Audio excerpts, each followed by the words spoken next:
안녕하십니까. 오세아니아 위클리 이번 주 순서 시작합니다. 정부는 내년부터 뉴질랜드 역사 과목을 필수 과목으로 도입하기로 하고 지금 그 준비로 바쁩니다. 크리스 힙킨스 교육부 장관은 학생들에게 뉴질랜드 과거의 역사를 가르칠 수 있는 자원과 인프라를 갖추는 것은 교육과정에 있어 하나의 분수령이 될 것이라고 말했습니다. 힙킨스 장관은 역사 교육은 학생들에게 어떤 과정을 거쳐 오늘날 우리가 이렇게 살아가고 있는지를 가르쳐 줄 것이라고 말했습니다. 정부가 합의한 역사 교육의 주요 주제로는 마오리의 뉴질랜드 정착과 초기 식민지 역사, 와이탕이 조약, 뉴질랜드 전쟁을 포함한 식민지화와 이민, 19세기 말에서 20세기 초에 걸친 뉴질랜드의 정체성, 태평양 지역에서의 뉴질랜드의 역할, 20세기 후반의 문화적 다양성을 가진 뉴질랜드 국가 정체성의 진화 등입니다. 저희 한유문화원과 해피월드TV는 두 차례 걸쳐 오클랜드의 한국 커뮤니티와 교육부의 만남을 주선했고 지난주에는 한국, 필리핀, 미얀마 등 다민족 커뮤니티와의 미팅이 있었습니다. It's a multicultural nation, so it's really important that we get the voices of everyone, including our Asian communities. So, last week when we were here with the Koreans and today with the Filipino communities, it's really important for people to feel they've been a part of developing and designing our New Zealand curriculum, and we need to know how we can land it or support our communities. 뉴질랜드 세관 직원 9명이 코로나 바이러스 백신 접종을 거부해서 해고됐습니다. 세관 측은 이들 직원들에게 적합한 직종을 찾지 못해 계약이 종료됐다고 밝혔습니다. 세관 측은 최근 들어 웨스턴 오스트레일리아에서 코로나 바이러스 감염자가 나타나 국경 관리를 엄격하게 하고 있는 상황에서 바이러스 접종을 거부하는 직원이 있어 이러한 조치를 취했다고 밝혔습니다. 뉴질랜드 보건부는 격리시설 근무자와 정부의 국경관리기관 근무자는 5월 1일부터 모두 백신 접종을 받으라는 명령을 내렸습니다. 뉴질랜드 보건부는 5월 3일부터 호주 퍼스와 뉴질랜드 간 항공기 운항을 재개한다고 발표했습니다. 이는 지난 2일 밤 퍼스에서 뉴질랜드 간 직항 항공편이 일시적으로 중단된 후 보건부는 웨스턴 오스트레일리아 관리들의 추가 평가를 받은 후 나왔습니다. 웨스턴 오스트레일리아에서는 록다운 대신 나이트클럽은 5월 8일까지 문을 닫고 일요일 옵투스 스테디움에서의 행사는 관중 없이 경기를 진행하도록 조치했습니다. 약 일주일 전 퍼스와 필스 지역에 록다운이 실시된 후 마스크 착용, 실내외 모임 제한, 노인 요양시설과 병원 방문객 금지 등 많은 제한 조치가 실시되고 있습니다. 인도에서 귀국하는 호주 시민은 정부가 일시적으로 여행을 금지시킨 후 최대 5년의 징역형과 벌금형에 처해질 수 있습니다.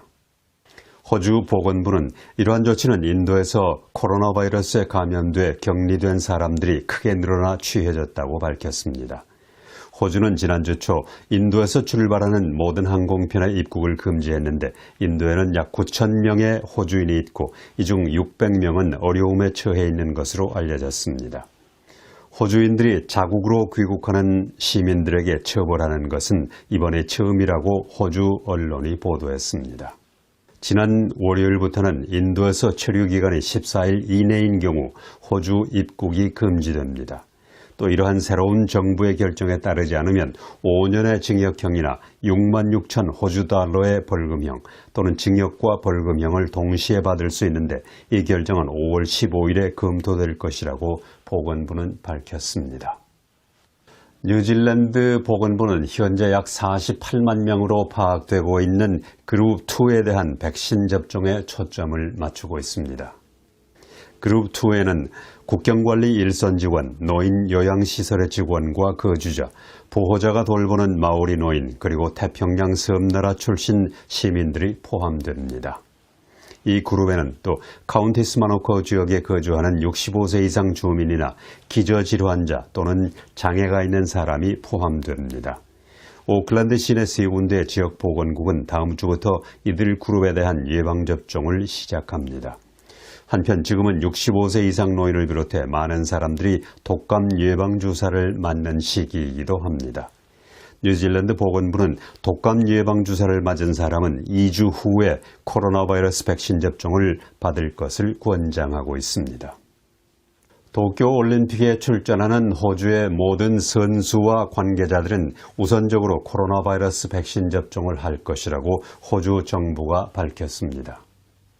2천여 명의 올림픽 출전 선수와 장애올림픽 선수 그리고 코치와 지원을 담당하는 직원들은 우선해서 백신 접종을 하게 됩니다. 코로나 바이러스로 인해 1년이 연기된 도쿄 하계올림픽은 오는 7월 23일에 열리고 장애자 올림픽은 8월 24일에 열릴 예정입니다. 호주 퍼스에서 오클랜드로 입국한 남성은 $4,000의 벌금에 6개월의 징역형에 처해질 수 있다고 뉴질랜드 보건국장이 밝혔습니다. 보건국의 애슐리 블룸필드 박사는 특정한 케이스에 대해 언급을 하지는 않았지만 일반적으로 격리 없이 여행할 수 있는 사람이 아닌 경우 처벌을 받을 수 있다고 말했습니다. 블룸필드 박사는 국회에서 가진 기자회견을 통해 국경 통제 명령을 위반한 혐의로 유죄 판결을 받으면 최고 $4,000 또는 6개월의 징역형에 처해질 수 있다고 말했습니다. 이 남성은 록다운이 실시되고 있는 기간에 시드니에서 환승해 지난주 일요일 오클랜드로 입국했습니다.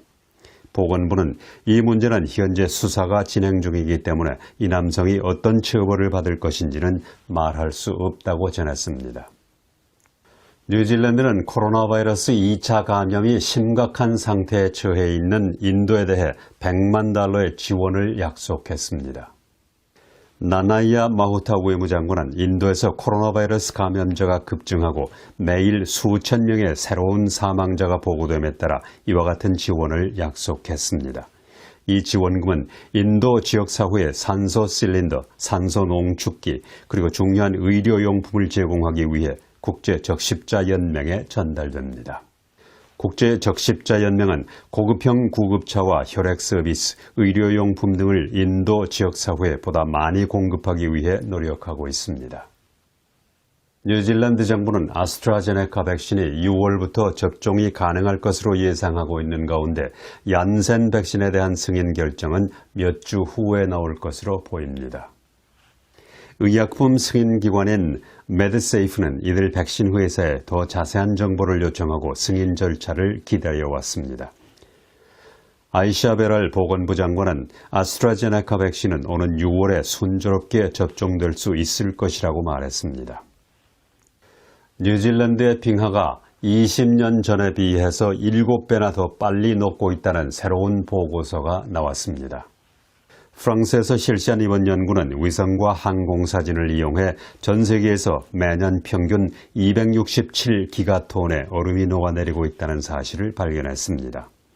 이 연구에 따르면 뉴질랜드 빙하는 2015년과 19년 사이에 매년 평균 105m씩 줄어든 것으로 나타났습니다. 이러한 현상은 지난 2000년에서 2004년 사이에 녹아내린 것보다 7배나 더 빠른 속도인 것으로 밝혀졌습니다.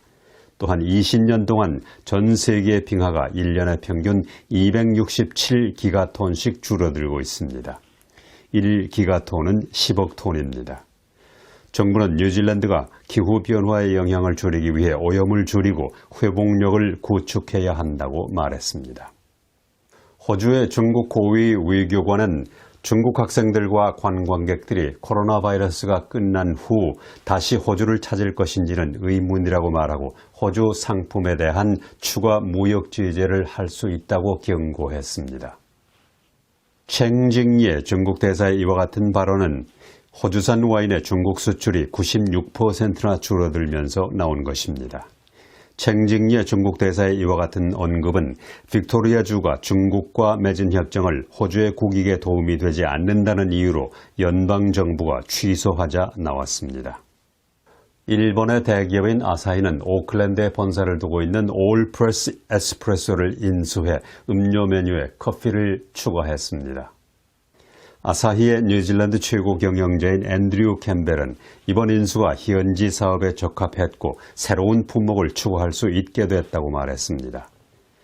올프러스는 1986년 오클랜드인 마이클 올프러스가 설립한 회사로 원두커피, 농축커피, 캔 아이스 블랙 커피를 만들어 약 1,500개의 카페, 레스토랑과 외식 서비스 업체에서 판매하고 있고 이와는 별도로 500명의 도매 고객을 가지고 있습니다.